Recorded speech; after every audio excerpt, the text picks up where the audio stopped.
Now we're some health news. You know the old expression, don't worry, be happy? Don't worry, be happy. Don't worry, be happy. Don't worry, be happy. Don't worry, be happy. Don't worry, be happy. Don't worry, be happy. Don't worry, be happy. Don't worry, be happy. Don't worry, be happy. Don't worry, be happy. Don't worry, be happy. Don't worry, be happy. Don't worry, be happy. Don't worry, be happy. Don't worry, be happy. Don't worry, be happy. Don't worry, be happy. Don't worry, be happy. Don't worry, be happy. Don't worry, Don't worry, be happy. don't worry, be happy.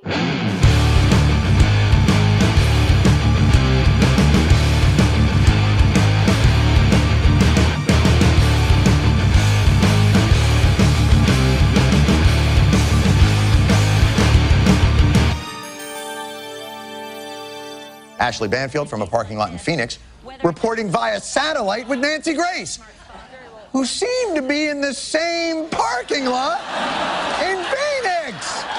I'm basing that, of course, on the fact that the cars that are passing by Ashley Banfield's location box also appear to be passing directly into Nancy Grace's box. In consumer news, economic factors may take some spring out of the Easter Bunny step this year. Economic factors may take some spring out of the Easter Bunny step this year. Economic factors may take some spring out of the Easter Bunny step this year. After faking a news conference, instead of facing the usual grilling from journalists, the Emergency Management Agency had its own employees, you see them sitting down right there, pretend to be reporters and ask the questions. Well, now the White House is responding. It is not a practice that we would employ here at the White House, or that we certainly don't condone it. We didn't know about it beforehand. FEMA has issued an apology saying that they had an error in judgment when they were attempting to try to get out a lot of information to reporters who are asking for answers to a variety of questions in regards to the wildfires in California. It's not something I would have condoned, and they, I'm sure, will not do it again. Could this be the end of email overload? Could this be the end of email overload? Could this be the end of email overload? Could this be the end of We're going now to Saudi Arabia and Charles Jaco. Charles, are you still hearing me? Charles Yes, Jaco is just the air raid sirens are just now going off here near these U.S. bases in Saudi Arabia. We've sent the entire camera crews inside right now. We're all preparing to put on our gas masks, as we've been told. There are sounds of planes overhead. We don't know whose planes there are, but air raid sirens are going off insistently. There are military convoys on both sides of me. We're being told to get off this platform and get inside into the air raid shelter immediately. But right now, everyone's been training for this, and it looks like we may have to. All right, Charles Jaco, that doesn't mean that he is in any imminent danger. Of course, we can't know that. CD, if you need to take cover, I notice that you've got your gas mask in your hands. If you need to put it on, please do so. If you need to take cover.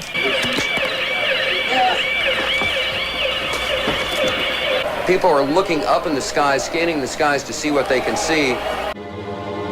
Hi, Atlanta. We're about to have a short course in missile identification. This is a Scud. You can tell it by its distinctive label. Now, when the missile is launched, the first thing you look for is the plume sticking out behind it.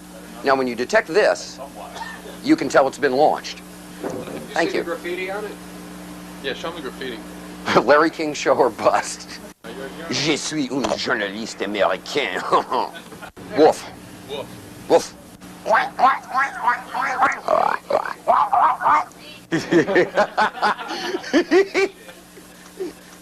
Oh, I love this country so much. You guys just don't have a clue.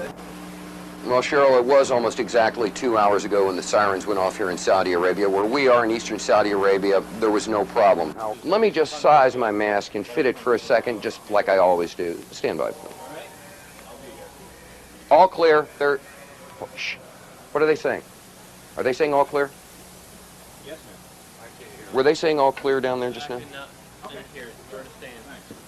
Okay. All clear. All clear. Está bien was a false alarm. Got that, Atlanta? Standing down now. I'm gonna go get my hamburger and my coffee. Good.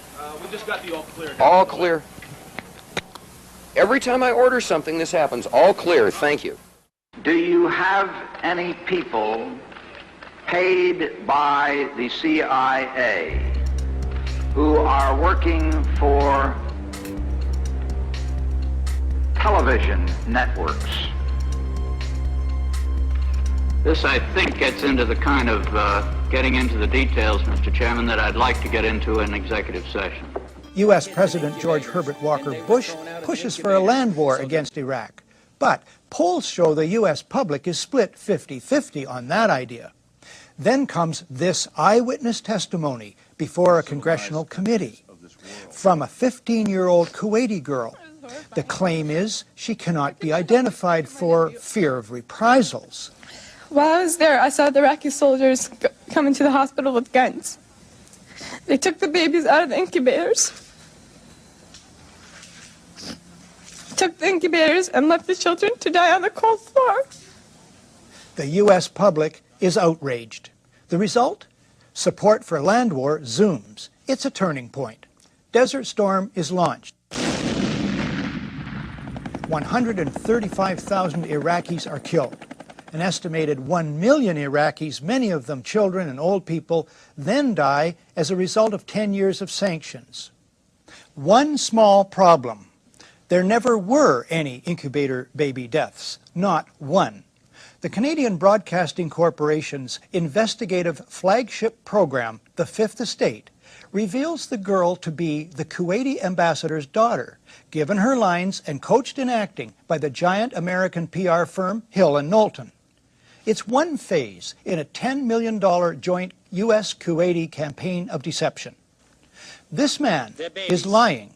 I myself buried 14 newborn babies that had been taken from their incubators. This man is lying. And they had kids in incubators, and they were thrown out of the incubators so that Kuwait could be systematically dismantled.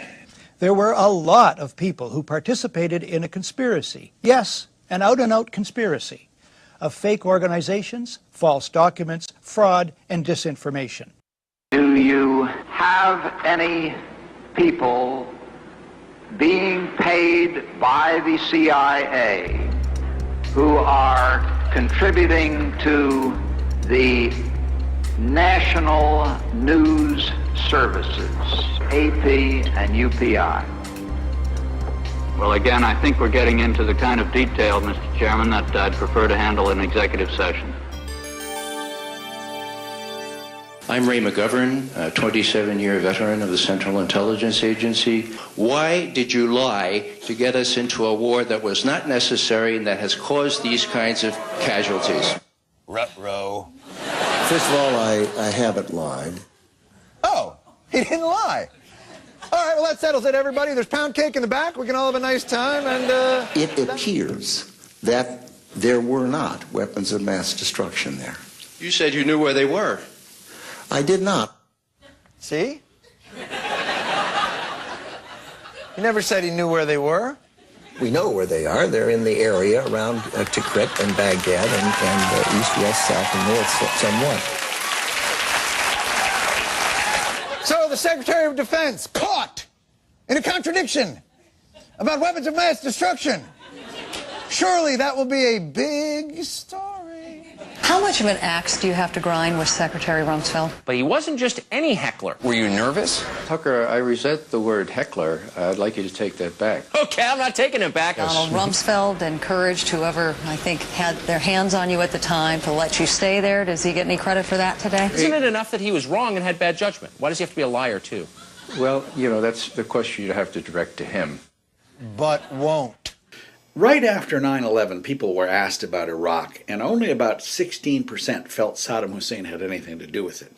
But with all of this propaganda coming out, Cheney and all those folks, about 28% believed that Iraq had something to do with it. 2 years after we invaded Iraq, close to 60%, 56% of Americans believed a delusion. What did Iraq have to do with what? The attack on the World Trade Center. Nothing.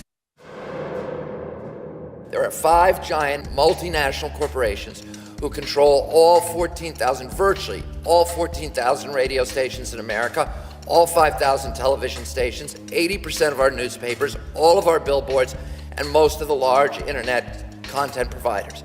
So there are 5 guys who are deciding what we hear as news and information.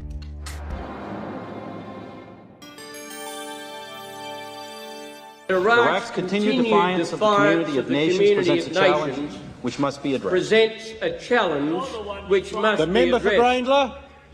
It is inherently dangerous to allow a country such as Iraq to retain weapons of mass destruction, particularly in the light of its past aggressive behaviour. If the world community fails to disarm Iraq, we fear that other rogue states will be encouraged to believe that they too can have these weapons. Whitney Houston died in a swimming pool. She had more than twice as much coverage on primetime TV than 250,000 people who died in Haiti. Lance Armstrong was involved in a doping scandal. Oh, my God. Almost 3 times more attention than we gave to the death of 250,000 people in Haiti. So 3 years after the Haiti quake, there are 378,000 Haitians who are still living in tents. Our Wolf Blitzer is not covering that story, okay? He's busy trying to entertain us. So now with Pawlenty dropping out, Rick Perry dropping in, and Michelle Bachmann and Ron Paul dominating the Ames straw poll, we got ourselves a race. We have a top tier. It is Mitt Romney, Rick Perry, and Michelle Bachmann. We have a new top tier, and it's Perry, Mitt Romney, and Bachmann. There's now a top tier in this race, at least for now, of Romney, Perry, and Bachmann. I mean, I think that's fair to say. Really fair to say? You're not forgetting, I don't know, anyone, say an ideologically consistent 12-term congressman who came within less than 200 votes of winning the straw poll? Isn't anyone going to give that gentleman a little love? There's a top tier now of Bachmann and Perry and Romney, and, you know, we haven't mentioned, and we should. Thank you. We haven't mentioned, and we should, Rick Santorum, who did really surprisingly well for the amount of money and resources he had. Rick Santorum? He didn't get half of what Ron Paul got. He lost to the guy who lost so bad he dropped out of the race. Santorum? We're looking at Mitt Romney, who continues to be the front runner, but we have Rick Perry as well, and now Michelle Bachmann. Let's not count out John Huntsman, though. What? John Huntsman? Huntsman got 69 votes. If all of John Huntsman's supporters met at the same Ames, Iowa Quiznos, the fire marshal would say, yeah, that's fine, no problem. There's still some tables open in the back. Huntsman was the only Mormon running in the straw poll, and he came in second amongst Mormons. And by the way, this pretending Ron Paul doesn't exist for some reason has been going on for weeks. A new Gallup survey showing Rick Perry running second to Mitt Romney, knocking down Iowa favorite Michelle Bachmann to fourth. Behind who? Fourth behind who? How did libertarian Ron Paul become the 13th floor in a hotel? Why? What's wrong with... He is Tea Party patient zero. All that small government grassroots business, he planted that grass. These other folks, they're just moral majorities in a tri-cornered hat. Ron Paul's the real deal, and Fox News should love this guy. But watch the disconnect between the debate moderators at Fox's Thursday debate and the debate audience. Iran does not have an air force that can come here, just like we did in Iraq. Build up the war propaganda. There was no Al-Qaeda in Iraq, and they had nuclear weapons, and we had to go in. I'm sure you supported that war as well. Yeah. Okay. It's time we quit this. It's time. It's trillions of dollars we're spending on these wars.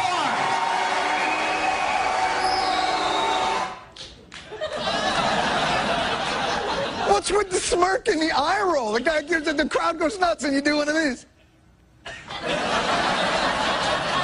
There goes crazy Uncle Ron, babbling about the unsustainability of multiple wars. He's the one guy in the field, agree with him or don't agree with him, who doesn't go out of his way to regurgitate talking points or change what he believes to fit the audience he's in front of, and you're treating him like if this were Celebrity Apprentice, he'd be this guy. By the way, at the Ames, Iowa straw poll, Busey beat Huntsman 77 to 69. And even when The media does remember Ron Paul. It's only to reassure themselves how there's no need to remember Ron Paul. Right now, live, right next to the bus behind us, Ron Paul is speaking, and 7 of the candidates are here today. We have live pictures of Ron Paul, but you know what? We're talking about Sarah Palin, we're talking about Rick Perry, the 2 people not in the race yet, Drew. And guess what, Paul? If you get video of Sarah Palin or get a soundbite from her, bring that back to us. You can hold the Ron Paul stuff. Your administration continues to make the use of video news releases, which are prepackaged news stories sent to television stations, fully aware that some or many of these stations will air them without any disclaimer that they are produced by the government. Comptroller General of the United States this week said that raises ethical questions.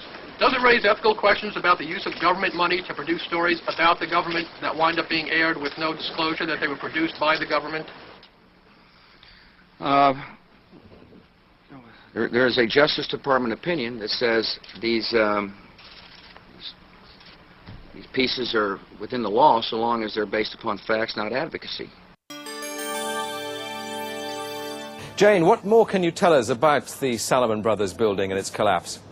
Well, only really what you already know. Details are very, very sketchy. As you can see behind me, the Trade Center appears to be still burning. We see these huge clouds of smoke and ash, and we know that behind that there's an empty piece of what was a very familiar New York skyline. 1,500 people are being treated.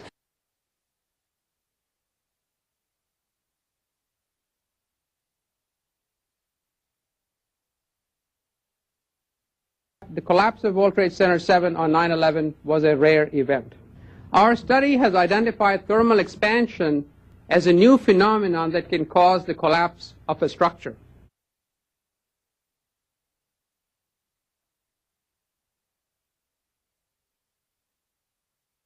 I scream, you scream, you know the rest. I scream, you scream. You know the rest. I scream, you scream. You know the rest. We received an order from one of Murdoch's apparatchiks, if you will, that we should cut away from our newscast and start carrying a fawning tribute to Ronald Reagan that was airing at the Republican convention.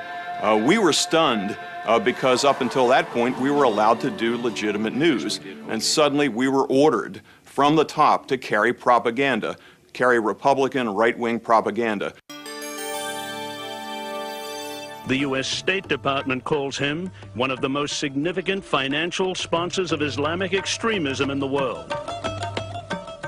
Supposedly, a CNN reporter found Osama bin Laden, took a television camera crew with him. He is a major terrorist financier. Went into Osama bin Laden's hideout. We are put in a minivan with curtained windows and drive west. As night falls, we move to a four-wheel drive vehicle that makes its way up a rough mountain path past checkpoints manned by heavily armed men.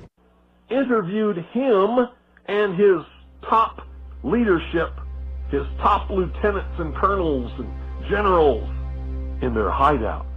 Mr. bin Laden, you have declared a jihad against the United States. Can you tell us why? The U.S. government has committed acts that are extremely unjust, hideous, and criminal through its support of the Israeli occupation of Palestine. And we believe the U.S. is directly responsible for those killed in Palestine, Lebanon, and Iraq. This is a CNN reporter with a camera crew. And he came out and told everybody, within 3 weeks, Osama bin Laden is going to attack the United States and Israel.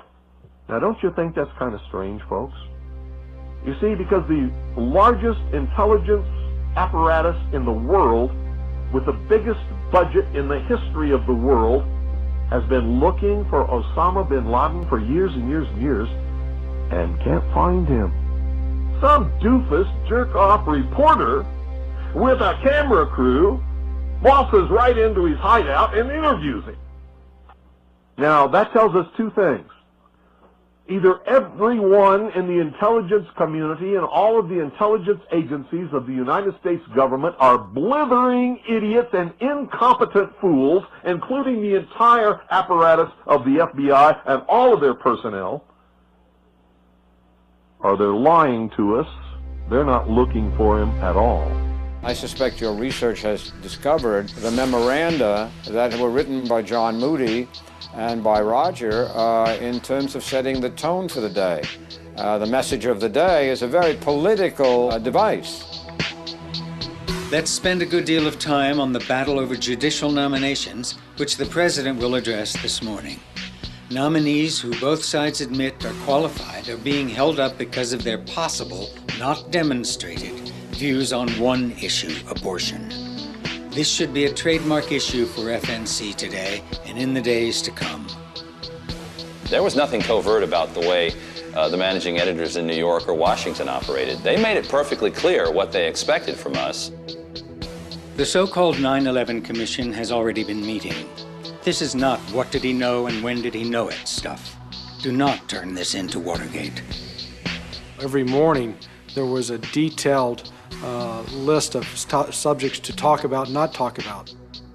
Kerry's speech on the economy at Georgetown is likely to move onto the topic of Iraq. We should take the beginning of the Kerry speech and see if other news at the time is more compelling. It is not required to take it start to finish. They were just actually issuing edicts to the reporters to control what they could say and how they could say it. Let's refer to the U.S. Marines we see in the foreground as sharpshooters, not snipers, which carries a negative connotation. When headquarters sent a memo every morning and said, we want to touch on the following issues, we want to cover the following stories, we want to do them in this particular way, our job and our objective then was to execute the plan. The pictures from Abu Ghraib prison are disturbing. Today we have a picture, aired on Al Arabiya, of an American hostage being held with a scarf over his eyes, clearly against his will. Who's outraged on his behalf? So here's just a segment of stuff that will never appear on American television.